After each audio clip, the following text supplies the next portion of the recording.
the JSM channel, it's really just like a platform for me to like share my heart, my learnings, my experiences, and not only that, to be able to learn from other people as well through their comments, kasi may mga comment sections or sometimes letters, ganyan. And not only that, because Live Life also has a Facebook page that can serve as a community group or a support group for a lot of people. So it is a safe space.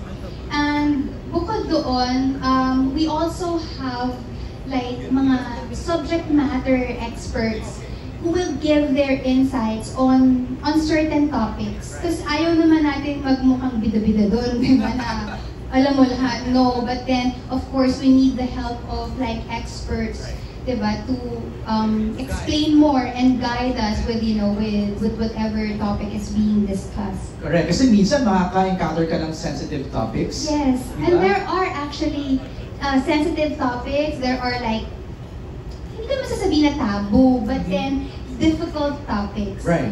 But they are very essential. They're very like, it's so important to talk about them. Alam kong hindi tayo lahat magkakasundo-sundo sa pagdating sa perspective natin sa mga topics. But then, we're just hoping to be open. Right. We're just asking for an open heart and an open mind, diba, to receive what's there. And then if you don't agree, then you don't. Then if you do, then good for you. Or maybe you're just looking for a different perspective on a particular matter, then maybe the show can help you with that. Ganda! Pero I have a question. The JSM channel, aside from it being your initials, meron bang ibig sabihin yun? JSM would mean Journey, Stories, and More. Because I've always believed that life is a journey. And what's beautiful about the journey is that is where you experience sometimes the most heartbreaking, but then the most beautiful lessons. Diba sabi nga nila, it's not really about the destination, but the journey. And I believe that we are all in a journey. We're all traversing life. And all of us, we have stories to tell. I have a story, you have a story, and we have, a collective story. So that's also what we want to showcase in the JSM channel. And then there's more, because meron pang madadagdag. Na shows. Na shows. Yes, that's true. So sabi ko nga, this is just the first 3 shows. Okay. But then later on, we'll be adding more. Yun! And also I noticed, Evolve, Inspire, Explore, right under your logo. Yeah. Anong ibig sabihin yan? We're actually thinking of what do we stand for? I mean, what does this channel stand for? And I think sabi ko, these 3 words would perfectly describe the JSM channel. And evolution is really important, diba, in personal growth and building our resilience, diba, para we'd be more strong in terms of challenges. We can't get stuck. So we have to keep on transforming and evolving, diba, as human beings. And I think that evolution would also speak of my journey as a person, because I believe na ang dami ko na rin pinagdaanan. I mean, ang dami ng evolution na nangyari sa akin, not only with my life, but also sa career ko. And now this is another one.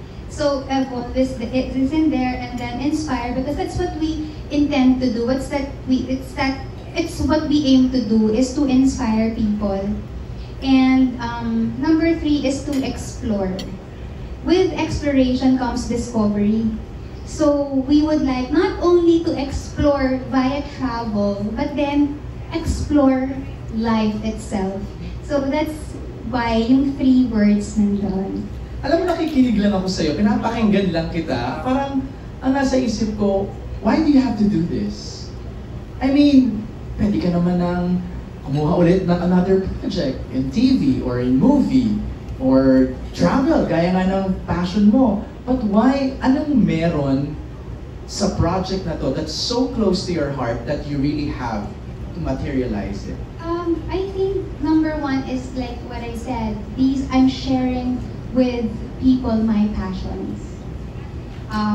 Number 2, I think na parang whatever you learned, diba, it doesn't end with you. parang life is all about sharing. Di ba parang we are a channel.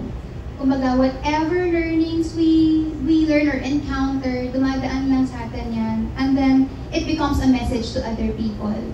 And I think parang in a world na sometimes filled with toxicity and negativity, I just like want this channel to become a sort of, you know, a beacon of hope, or maybe light.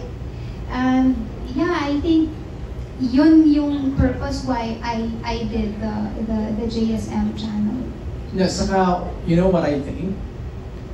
Aside from your legacy at work, I think you're planting seeds on this channel. Not for your body of work, but for other people. Parang feeling ko yun yung ginagawa mo. Feeling ko yun yung magandang may iwan mo sa aming lahat. I know it's fast-forward thinking, but I can already feel it. Na parang amidst the chaos and the noise, especially online, there's this JSM channel that's just purely fun, inspiration, hope, and love. Yes. And I think na parang just do for one Yes. what you can't do for all. So kung merong isang buhay ka na na-inspire, na bago, or na-push because of what they've seen sa channel, then I think na-serve ko yung purpose ko. Galing! Ang galing, grabe!